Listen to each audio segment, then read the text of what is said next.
Hi, welcome to the latest episode. It's taken a while, a couple of months. Things just get in the way. But anyway, hopefully stick with me. Today I'm looking at my TinkerLink, the cable connection, hopefully showing how handlebars can be interchanged without having to reroute the cables every time. I've got a new set of sensor Ignite levers, fresh from AliExpress. I like the look of them. I like the fact that the cables come through at the base. But anyone who's had to thread new cable wires through them knows it's a bit of a faff. So it's a great example of where hopefully you do it once and that's it. At least for the lifespan of the cable itself. So, left side already done. Doing the right side today. The brake system has already been put in. I have a little bit of tie here just to keep it from springing out. And I've already pre-cut the gear cable outer shell, stuck on a ferrule on the end, quite important, and it's been cut to be ever so slightly longer than is necessary. This is good just to make sure that it's never too short and you don't get play on the casing in future. The cable is the original. I haven't taken it out due to the complexity of trying to thread it through afterwards. I originally put it through the cable. When I got the right length, I then pulled it back, and that's what this little tape is for, to say don't go any further out. So I'm going to take that off now. I'm going to push the cable till it comes out, and then carry on. I need to find a use for this excess cable. Anyway, get it into its housing. Just check to make sure it's on its slacker setting.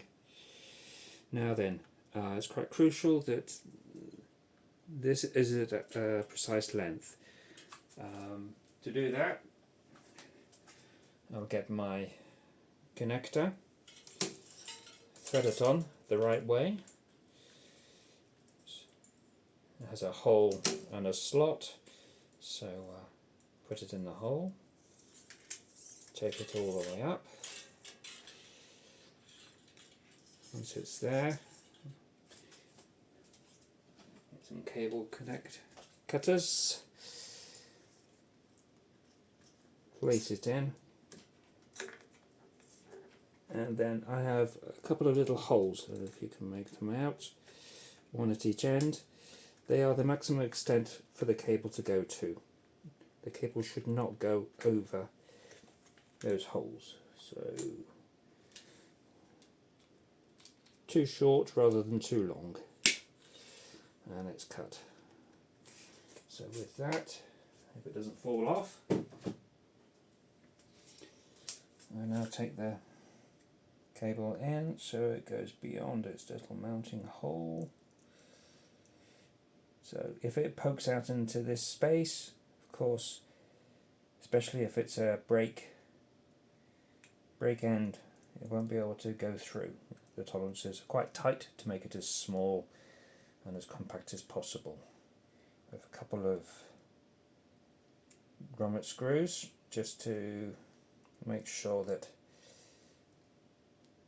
the cable does not work itself loose. For gears, it's not essential, but for brakes certainly you need to have two stops at this scale. And there we have it. So now all I have to do is my foot, push the gear a little bit, give a bit of slack, we're in, and pop it into its, a bit more slack, use my foot. Alright, I'm going to get a cover once it's in, see if we can keep it in place. There we go.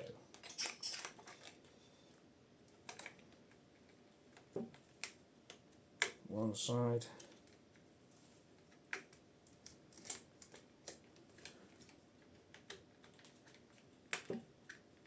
Two.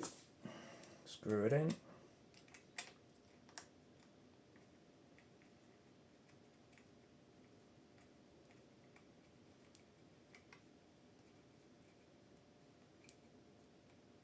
That's good. At the moment I'm using an ABS type plastic to 3D print, but of course I think, as I mentioned previously, this I presume will be made out of aluminium. And there I have it. And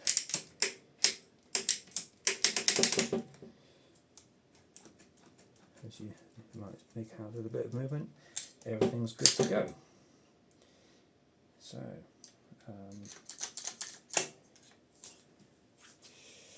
looks like I haven't connected that one in the back, but anyway, that's the process. And now I need to put some bar tape on and take it out for a spin. Thanks for watching.